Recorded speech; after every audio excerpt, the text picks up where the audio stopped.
special guest today needs no introduction, which is why when I was asked to prepare an introductory script, I said, Naam hi kafi hai. So let us welcome the beautiful and inspiring Manisha Koirala, ma'am. Thank you so much for joining us today. Thank you for having me. Thank you so much. It's a pleasure to be here. Thank you, ma'am. Ma'am, our first question is, as one of the most loved faces of Bollywood and now as a cancer survivor, your life's journey has been an inspiration to so many people around. So what do you think of this Times of India initiative that we are bringing live today? And how do you think bringing to fore stories of cancer survivors can really make a difference in society at large? Absolutely a lot of difference, because it gives out a message of hope, message of there's a possibility of overcoming the disease, or there's a possibility of leading a quality life after the treatment. So when I was diagnosed, there was a lot of I would say a lot of misinformation also was there, but there was a lot of fear and stigma attached to it. Cancer, even in our own Bollywood, we had this cancer means death. It's like long, prolonged disease and death. So when you bring out survivors, probably we'll share our traumatic experience, but also we will share our hopes and which will give the courage for the coming patient and the know-how. Right. Do you think your own perspective on life and its meaning and its purpose, its priorities, do you think that changed since your cancer diagnosis and the treatment thereafter? Absolutely. Yeah, to be very, there was so many changes, which was like tiny, but on the large, I would say it made it very clear to me what is really needed and what is essential and what is not essential, and it took away from me with so many other baggages that I don't need to please for other people. I don't have to be yes person. I can speak for myself. I can stand up for myself. I have to look after, I have to be responsible for my own health, and also this huge realization that life is going to end someday. So when it ends, why not to make it beautiful till then? I was wasting my years not enjoying, not honoring life, not honoring health, not giving importance to it. So with that comes a lot of self-sabotage stuff, and you wallow in a small little pitiful sorrow, and we all have difficult lives. But then my tendency earlier was to really wallow in the sorrow and waste my days and months and weeks and all that. I don't do now. I would probably cry for a day and two. I wake up, get up and say, okay, now what's next? So, so that's about it. Yeah. Absolutely. I mean, your message on loving yourself and prioritizing your own self is so important. I think not only for people who are fighting cancer, but like people who are just fighting out life every day and night. Absolutely. It's a larger message. The thing is, we are never taught earlier on, or we've not seen anywhere else it was always portrayed as self-sacrificing is a good act. That a cultured woman in the family will always sacrifice for her kids or for this one or for that one and blah, blah, blah. I mean, I think we all at some level have to compromise lovingly, giving, but it should not become like a norm, and it should not become like, harmful for us. So prioritizing yourself, honoring yourself, honoring your body, your mind, your well-being, because if you're happy and you're successful, you'll automatically radiate that onto others. Right. And spread the happiness, right? I mean, you touched upon the family, the role of family. So tell us, I mean, how did that play a crucial role in your own journey, your friends, family, the support that you got? How's that important, and how was that important in your recovery and the entire process that A followed? lot, a lot. My family, by the grace of God, stood up for me at the time of my need. My parents were there throughout. It was very embarrassing, let me tell you, to have your older parents come with you when you're totally handicapped. You're not. And people like the nurses and not the doctors, but the nurses would say, "Oh, she has elderly parents with her." With a lot of compassion and pity, they would look at that my elderly parents were, looking after me. Um, but I tell you, it's that gave me a lot of emotional support. My mother, this pillar of strength in our family has always been my mother, and she really stood up to know that there is a whole lot of people around you who want to see you heal. Like, she wouldn't allow me, nor my brother, nor my dad, um, and she had told strictly to whoever was coming to meet me that no sob stories, no crying, whining, hi, ye kya ho gaya, wo ho gaya, nothing doing. You are going to be smiling in front of my daughter. You're going to be telling her she's going to be fight it like this thing, she will be fine. And so much so that the whole environment was so positive. Trust me. A friend of mine had come to, not a friend, but a friend's friend had come to drop something in our apartment, and there was some sort of a party going, he felt. He had pictured that I'll be lying in the bed with a lot of medication on the side and all the grumpy and sadness around. But in fact, I was cooking in the kitchen, with my bald hair, and my mother was doing something. My brother's kid was playing around, and there was music in the background. So there was a lot of people and a lot of this thing. So I felt that was purposely put out there for me to feel normal, to feel that things are going to be better, and not to give in to this sad and, I had a last stage cancer. So it was a very serious diagnosis. So basically never to give that up. I mean, not to give up the hope, never to give into that fear factor. And she also didn't allow me to use too much of my iPad, too much of sad movies. If it was a happy movie, fine, otherwise no.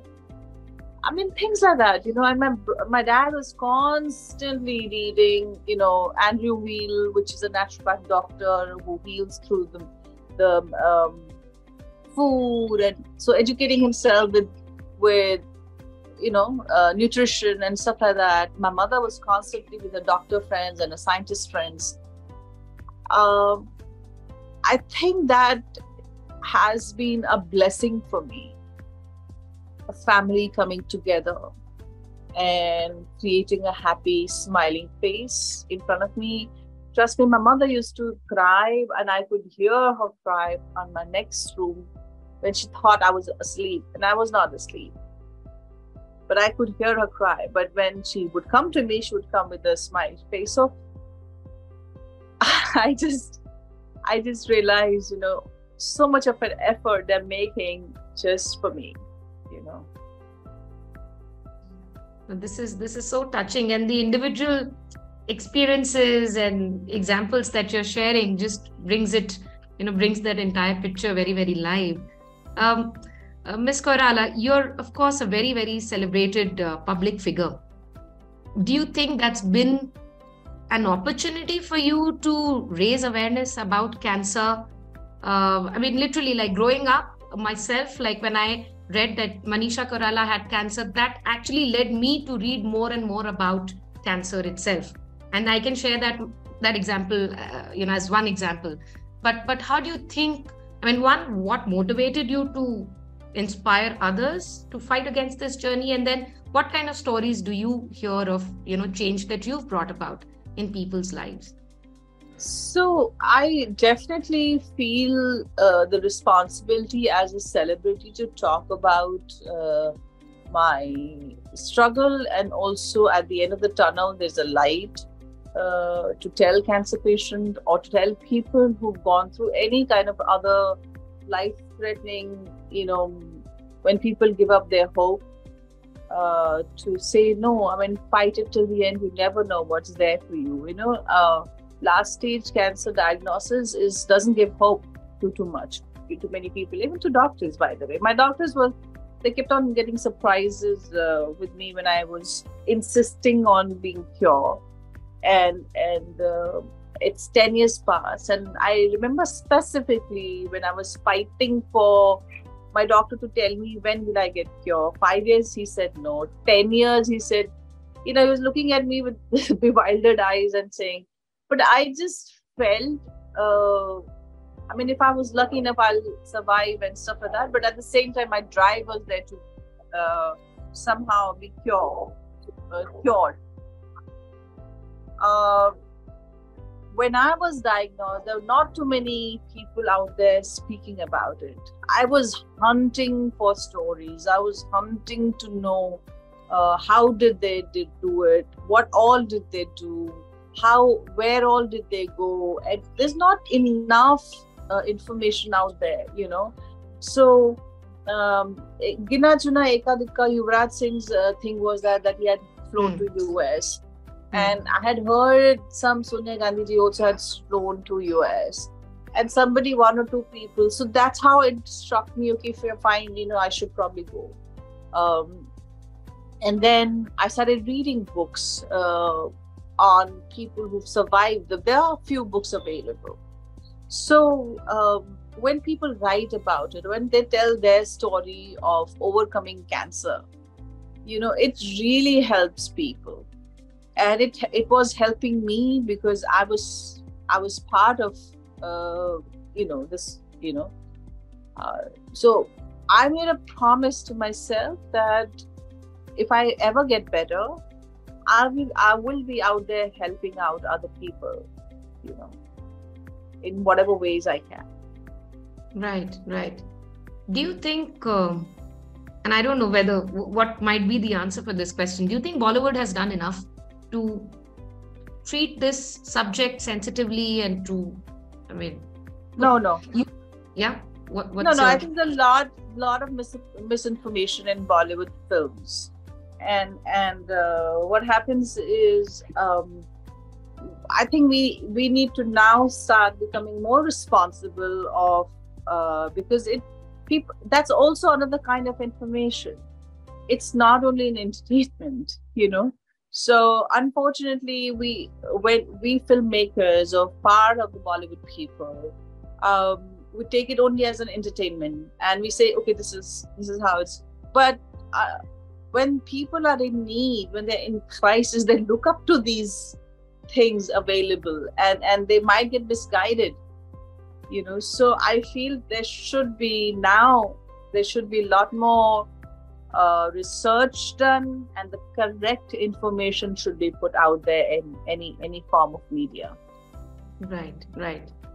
Talking about treatment, how difficult was it for you to find the right treatment options, and how was that journey like? See, I knew it's an ovarian cancer. When I was here, in India, first I was diagnosed in Nepal, then I came to India, and then a lot of doctors, I could, I'm an actor, and in the time of crisis, I was like a hawk looking at all the doctors' eyes, and what do they mean? Do I die tomorrow? Do I die after a month? Do I die after a year? Or do I live? I was just trying to figure out, looking in their body language and eyes and all that. And all that, somehow it seemed like a very hopeless case. And it seemed like there's a possibility, but there's more possibility of more damage. So mentally, I decided, okay, I know it's going to be expensive, and I know we don't know anybody in the US, and except my mom knew a few friends. But it's going to be tough for my parents. It's going to be tough for here there is a home. Here there are doctors who know me, who love me, there is a family support, there's a close friend support. There's a lot of emotional support here. Here it would be a lot easier than going to another country and figuring out who we know and who we don't know, and who might help and who may not help, and who all that. So, and God knows how many it's gonna cost and all that. So, but I decided to go for Sloan Catering, and in that Sloan Catering process, somehow my mom's friend's husband worked at the Sloan Catering, and we did get Dr. Chi, whose name comes up as the best cancer surgeon, ovarian cancer surgeon, and that's how we went for it. Right. And what kept you going? I mean, in times where you might have almost broken down, what was it? What was your story of resilience? What kept you going in your head? I mean, I didn't have a choice but to go on. Plus my parents, at the time of my weakest moment, there were times where my bone used to hurt so bad, because I think there's a injection called Neustella or whatever. It's meant to give some T cells, and I don't know what it is. That the details are not this thing. But after getting that injection, the bones hurt like crazy, and there's a whole day of massive amount of pain, and I just couldn't take it. I mean, I was crying in my room silently, and then when mother walked in, and I told my mom, I don't want to go through with this. It's too painful. I don't think I can go through with. I'd rather die. And my mother actually got upset with me. She said, "If you die, what will happen to us? Think about that. Would we be able to live? And so please strive for our sake." And there are things that you just somehow you pull through. You just pull through that dark, painful space. What's your final advice to individuals who may have been currently diagnosed with cancer, those who are fighting this journey, and survivors? Is there? Of course, there can't be a single mantra. I mean, it's so long drawn. It's a fight every day, every moment. But what's your message to those who are battling this? First of all, I want to acknowledge that it's the scariest diagnosis. It's the fearful, the scariest, the pressure of financial pressure, the pressures, so many, of not knowing whether you're going to living or dying even after the gruesome treatment. There's a sword hanging over your head all the time, and the treatment's side effects are bad, and the financial aspect is huge. So a lot of I feel the pain. I know what it is when they get diagnosed with cancer, but I really want to tell them, and I pray that God gives them courage to go through with it, that you still find some time to be wise, to choose the right doctor, to choose the right support team, like good nurses and the good hospital and all that. Plus you read a lot about people who have recovered, so that your mental and emotional self is out. No matter how broken and weak and no energy you have, there's a tiny bit of hope somewhere. It can ignite, and you carry on with that. And just focus on nutrition. I was asked to walk my second or third day of huge surgery, because apparently it's really good. So your form of exercise, your form of nutrition, your form of therapy, if you need a therapy like a psychotherapy, or talking to your friends, if you are lucky you have friends or family talking to you, or a support group, of people.